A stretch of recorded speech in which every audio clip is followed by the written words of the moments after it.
I don't know who needs to hear this, but you need to be documenting the journey. I started making candles back in 2020, and I remember every little thing that I did, whether it was making a video for TikTok or making a video for YouTube or Instagram or taking pictures and getting product reviews. I made sure to document myself doing those things and getting that content. Back then, I was literally dreaming big. I was dreaming so big, and I still am to this day. But I had it in my mind that I was gonna go viral on Twitter. Even told my boyfriend, I said, hey, look, babe, I'm gonna go viral on Twitter. I don't know how, I don't know when, but it's gonna happen. And it's gonna be for my candle business. So every day, I would literally go to Twitter, make a tweet, pitch to celebrities. That's the key. Pitch to celebrities, influencers, and people who I knew who could like push my product, and that it would gain more traffic and more of a wider audience when it comes to me just trying to, you know, market my candle business. Eventually, I was able to go viral. I persuaded Karuchi Trend into buying some candles from me. Now, that was like my first viral moment that I ever had, and I kind of manifested that. And so now that I'm looking back, and the things that I so want for myself now and for my business, I realized that those dreams and those aspirations and those goals just need to be a little bit bigger. And this just reminds me that you have to dream bigger because you documented the journey, you did it, and you just have to go a little harder than what you did. I think we get so caught up in aesthetics and making sure everything looks perfect and just trying to be the best of the best and comparing ourselves, which is terrible in itself. But I'm not gonna lie, I do it sometimes, but what I've been learning in this journey of, you know, being in business for 4.5 years is that you can't compare yourself to anyone else. The only person that you should be able to compare yourself is from who you were yesterday or who you were 4 years ago, personally and business-wise. That's who the only people who you should be comparing yourself to. In your mind, you should be thinking, what ways can I do better? How can I do better? What new products can I implement? What new audience can I reach? How can I be able to tell my story more? How can I reach more people to bring in for my business? And I'm just so thankful because even when I'm looking through my phone and I'm going through all these pictures and these videos back from 2020, me slanging candles, I was just like, wow, I'm so glad that I documented this.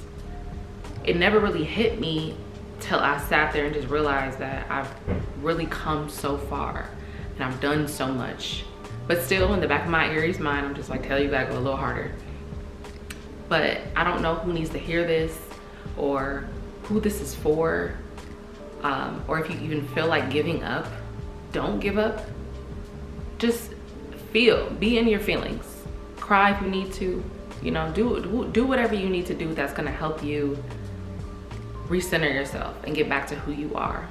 Think about your why, really reflect on that, and just gather yourself and document that journey. Talk about, or even if you need a journal, talk about how you felt today in your business, why you aren't making sales, you know, why this market didn't do well, why you can't reach, you know, a new audience. Talk about all of that, document it, journal. I have so many journals of me just talking to God and literally asking him, like, why haven't you did this yet for me?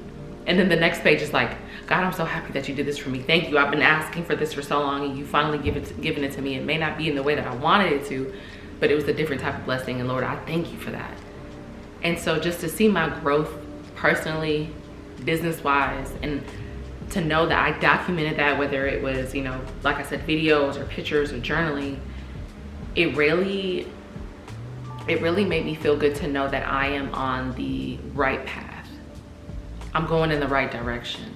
And I think it's so crucial, it's so critical to remember your why and remember why you started and where you came from at the end of the day. Because if you think about it, the things that you have right now, at one point it was something that you wanted. And look at you now, you're thriving, you got it. So I think it's just a really good tool to just make sure that you stick to the plan and not the mood. I saw this quote somewhere on Instagram and it just really stuck with me, and I've been talking to everybody about it. Like, stick to the plan and not your mood. Because your mood is gonna be shifty all the time. Some days you're gonna wanna do it, some days you don't wanna do it.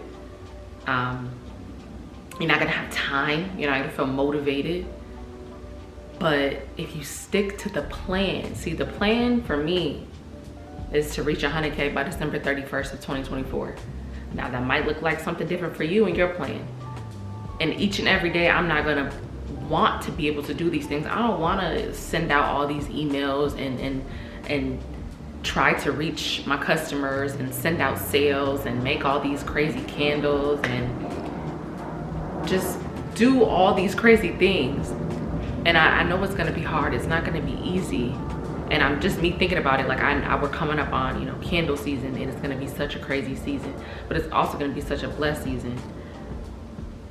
And I know every day is not gonna be a day where I'm like, I gotta feel like making candles, like, you know, making some perfume oils, by the way. Talk about that later. I don't feel like making wax melts, or I don't feel like, you know, showing up on social media today and talking about my business. I don't feel like doing this. I don't feel like doing that. But what I'm learning is just to stick to the plan. Stick to the plan and not your mood. Like, just imagine how far we would get and how far we would go if we would just get out of our feelings, how we feel in this very exact moment, and just keep our minds just focused on the plan. The plan that we, you know, whether that be specific goals that we want to reach, things that we want to do, just keep your mind on the plan. That was such a bar for me, and I hope it really inspires you as well too.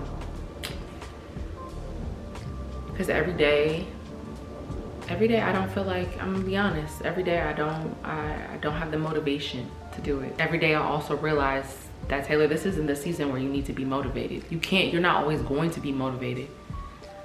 What you're gonna want to do and what you need to do is stick to the plan. The plan is gonna get you to where you want to go, and essentially where you wanna be at. That is the difference between successful people and unsuccessful people. They ride it out, they ride the waves, they get their feelings out, they do what they need to do, but at the end of the day, they keep their minds focused in alignment with their plan. And documenting this and just reflecting and seeing how far you've come, that is the ultimate way to really just bask in you literally sticking to the plan and not your mood. So, like I said, I don't know who this is for. I hope this encourages you to not only document your journey, but to stick to the plan. And whatever that may be. Maybe it's not for a business. Maybe you're not a business owner.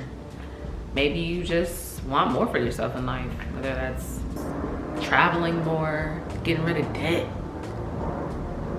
You know, you're not always gonna want to do certain things, but you have to continue to just show up for yourself. Just that 1% each day better. Just do what you can in a day. And if you can't do everything, that's fine. Because the next day you're gonna get it done. Document your journey, stick to the plan, it'll be okay.